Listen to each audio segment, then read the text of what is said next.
Renungan hari Sabtu 17 Desember 2022, pekan ketiga Advent tahun A. Silsilah Yesus Kristus Anak Daud.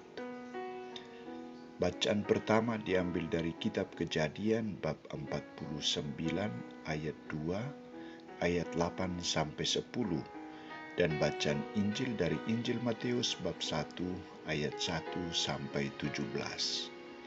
Saudara-saudariku terkasih, pentingkah kita perlu mengenal silsilah hidup kita?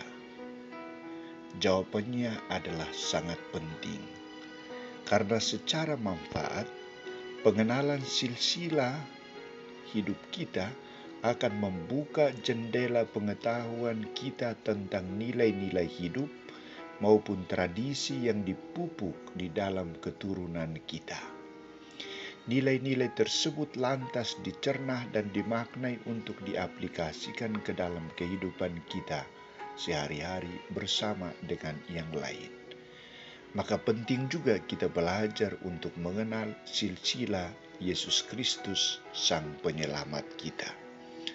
Saudara-saudariku terkasih, dalam merenungkan kisah tentang silsilah Yesus Kristus, Santo Matius mengawali kisahnya dengan mengungkapkan bahwa inilah silsilah Yesus Kristus, anak Daud, anak Abraham. Matius menunjukkan inilah artinya bahwa silsilah itu sungguh-sungguh terjadi. Pertanyaan lanjutan, mengapa Yesus diperkenalkan sebagai anak Daud dan anak Abraham? Yesus diperkenalkan sebagai anak Daud karena kelahirannya berasal dari keturunan Daud. Ia juga disebut sebagai Taruk Isai atau tunas Isai, yang berarti bahwa kelahirannya berasal dari keturunan Isai, ayahnya Daud. Nama ini diberikan bukan karena kehendak manusia, melainkan karena janji Allah kepada Daud. Di samping itu, Yesus juga disebut sebagai anak Abraham karena kedatangannya sebagai pembawa kabar sukacita, kedatangannya sebagai penyalur berkat bagi segala bangsa. Ia akan menjadi Allah segala bangsa, pemimpin segala bangsa. Saudara-saudariku terkasih, dalam silsilah ini juga kita mengetahui bahwa ada 14 keturunan dari Abraham sampai Daud. Ada 14 keturunan dari Daud sampai pembuangan ke Babel. Dan ada 14 keturunan dari pembuangan Babel sampai kepada Yesus Kristus. Dari ke-42 keturunan ini, tidak semua tergolong orang-orang baik dan sempurna. Masih banyak keturunan yang tidak sempurna.